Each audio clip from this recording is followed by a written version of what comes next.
একটা মসজিদ কেন্দ্রিক। মসজিদের নাম কি ঠিক করা হয়েছে? নাম কি? ওয়ালি ওয়ালি রোশন।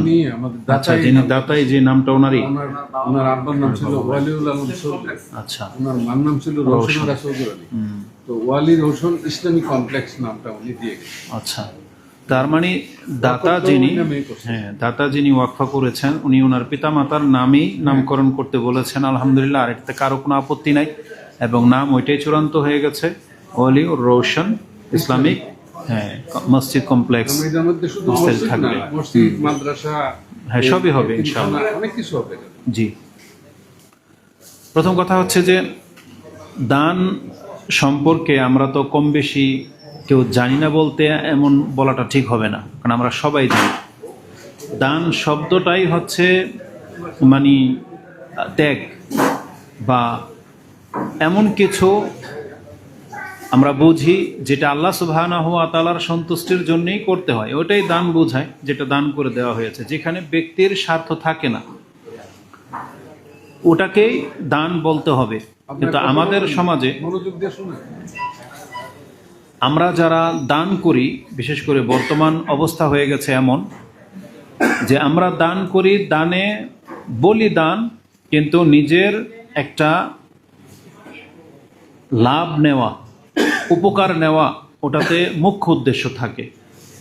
তবে এটা একেবারে যে শরীয়ত বিরোধী কাজ তা না, বরং এটা রাসূলুল্লাহ সাল্লাল্লাহু আলাইহি ওয়াসাল্লাম তিনি নিজেই এটার প্রবর্তন করে গেছেন বা এর দিক নির্দেশনা দিয়ে গেছেন। যেমন উসমান রাদিয়াল্লাহু তাআলা আনহু যেই কূপ দান করে দিয়েছেন, এই কূপের পানি উসমান রাদিয়াল্লাহু তাআলা আনহু তিনি নিজেও খেতেন, তার অংশ ছিল। তো রাসূলুল্লাহ সাল্লাল্লাহু আলাইহি ওয়াসাল্লাম এই ধরনের কল্যাণকর যে জিনিসগুলো, যেমন যেই মসজিদটা আমরা দান করে দিই, ওটা তো আমরাই সালাত করি। মসজিদে, যেই মসজিদে আপনি আইপিএস দান করলেন, এসি দান করলেন, সে বাতাস আবার আপনিই খাচ্ছেন। আইপিএস আমরাই ব্যবহার করতেছি, ফ্যান আমাদের গায়ে বাতাস দিচ্ছে। তাহলে কিছু দান আছে যেই দান মূলত আল্লাহর জন্য করা হয়, কিন্তু ভোগ আমরাই করি। যেমন কুরবানি, কুরবানি যে আসতে যাচ্ছে, এই কুরবানি আল্লাহর জন্যই করা হয়, এটা পুরাটাই হচ্ছে দান, কিন্তু ইসলামের নীতি হলো এই গোশত আবার আমরাই খাচ্ছি। তো ইসলামের একটা মৌলিক ব্যাপার হলো, যেখানে আল্লাহ সুবহানাহু ওয়া তাআলা ব্যক্তিকে দেয়ার ইচ্ছা রেখেছেন, সেখানে পুরোপুরি ব্যক্তিকে স্বাধীনতা দিয়ে দিয়েছেন।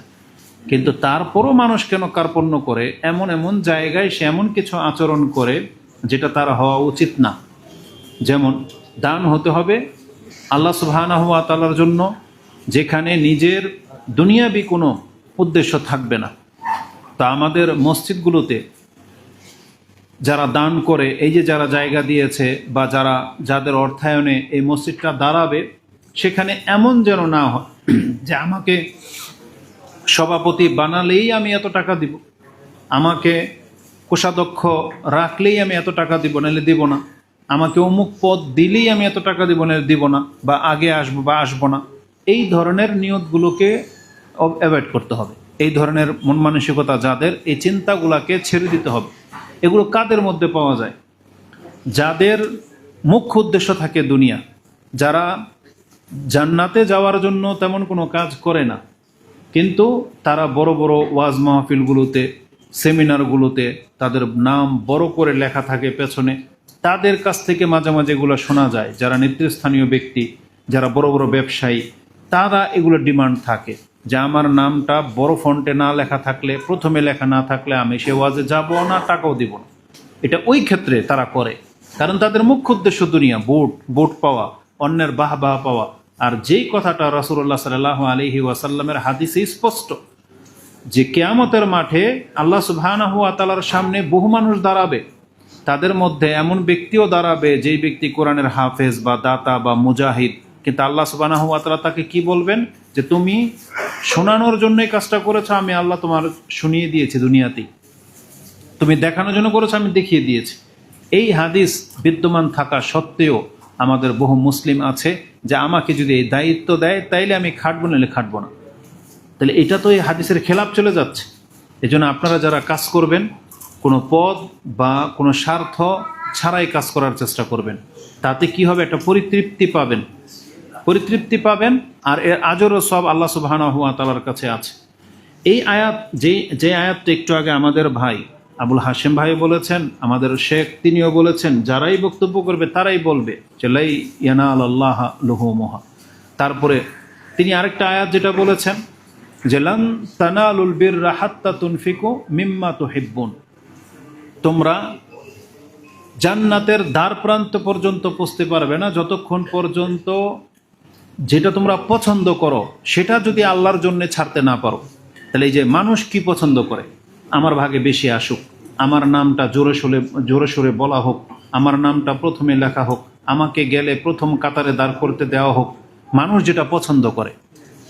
তো মানুষ সবসময় নিজের ভাগটাই বেশি পছন্দ করে, আর আল্লাহ এই জায়গাতে আঙুল দিয়ে দিয়েছেন বা মানে ইশারা দিয়ে দিয়েছেন যে এইটা ছাড়তে হবে, গোশতের ভাগটা আমার ভাগে বেশি আসুক, এটা আমরা সবাই চাই। তো আমার ভাগ বেশি হোক, আমার নাম প্রথমে আসুক, আমার নাম নেমপ্লেটে থাকুক, এটা সবাই চায়। আর আল্লাহ ওইটাই বলতেছেন যে লান তানালুল বিররা হাত্তা তুনফিকু মিম্মা তুহিব্বুন, তুমি যেটা পছন্দ করো এটা যদি ছাড়তে না পারো তাহলে তুমি লান তানালাল বিররা, এই বীরের তাফসীর করা হয়েছে নেকি, আর আরেকটা স্পষ্ট তাফসীর হচ্ছে জান্নাত। আল্লাহ বলছে জান্নাত ঢোকা তো দূরের কথা, জান্নাতের ধার পর্যন্ত তুমি পৌঁছতে পারবে না যদি তোমার মানে মন যেটা চায়, যেটা ভালো লাগে, সেটা যদি আল্লাহর জন্য কুরবানি করতে না পারো। তাহলে আমাদেরকে দানের ক্ষেত্রে এটা মনে রাখতে হবে, আমি যেটা দান করব আমার মাত্রাটা যেন ওটা হয় যে যেটা দান করলে আমার মনে কোনো কষ্ট লাগবে না, আমার এর হারিয়ে যাওয়ার আফসোস হবে না। অনেকে আছে দান করে দেওয়ার পর আফসোস করে, যেমন এই যে যেই লোক মারা গেছে তাদের ওয়ারিসরা পরবর্তীতে বা বাংলার জমিনে বা পৃথিবীর যে কোনো জায়গায় বড় বড় ইসলামিক প্রতিষ্ঠান হয়েছে বা বড় মসজিদ হয়েছে, এর দানের মাত্রা এত বড়, কারণ তখন ছিল দাম কম। একটা এক্সাম্পল নিয়ে নেন, এই মসজিদটাই নিয়ে নেন, আজকে 12% জায়গা দান করেছে, এটা অনেকের কাছে এমন বড় ব্যাপার হয়ে দাঁড়িয়েছে, যেহেতু কারণ এখানে তো কোটি টাকার ব্যাপার, তাই না? 1% জায়গার দাম কত এখানে? 1 কোটি টাকা। তাহলে কোটি টাকার ব্যাপার, তার মানে 12 কোটি টাকা। কিন্তু এই জমিটা কি একটা সময় 12 কোটি টাকা ছিল না। তো তখন যারা দান করেছে বা দিয়ে দিয়েছে তখন তার জন্য সেটা সহজ ছিল, কিন্তু আজকে 20 বছর 50 বছর আসার পরে এখন তার সন্তানরা এটার ক্ষমতা রাখে না, আমরা রাখি না। আমরা যে সোসাইটি করার ইচ্ছা করেছি সেখানে এখন সর্বনিম্ন জায়গার দাম 2 লাখ টাকা, যেখানে মসজিদটা হবে।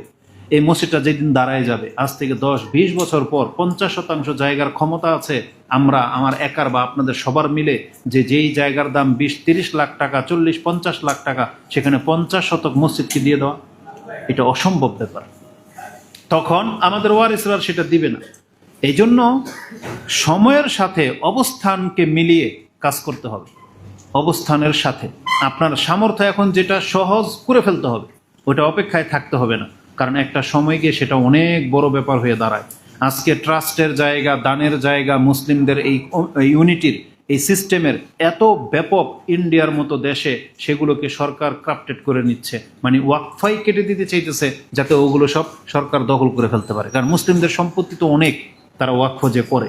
তো এরকম আজকে এই জায়গাটা ওয়াকফ হয়ে গেছে আলহামদুলিল্লাহ, যদিও টাকার কারণে সেটাকে অনেকের কাছে কষ্ট মনে হবে। তো আমি যে উদ্দেশ্যে বললাম, মানে আমি আর আপনি দান করব ওই সময়, ওই মুহূর্তে যখন কোনো কষ্ট আসবে না, অন্তরে কষ্ট আসবে না, এটা সহজ দিয়ে দেন। কিন্তু এই জিনিসটাই এমন একটা বড় রূপ ধারণ করবে, তখন দিতে কষ্ট হবে, তখন আর এই কাজটা করা হবে না। এই জন্য আজকে যেহেতু সবচেয়ে বড় কাজটা, জায়গাটা, সেটাই যখন একজন ব্যক্তি দিয়ে দিয়েছে, এখন কিন্তু এখানে আপনি বাঁশ গেড়ে টিন দিয়ে দিল, এটা মসজিদ রূপ নেবে। আপনি চাইলে এখন পাইলিং করে 5 তলার ফাউন্ডেশন দিতে পারেন, এটা মসজিদই কেহালাবে, মানে মসজিদই বলা হবে।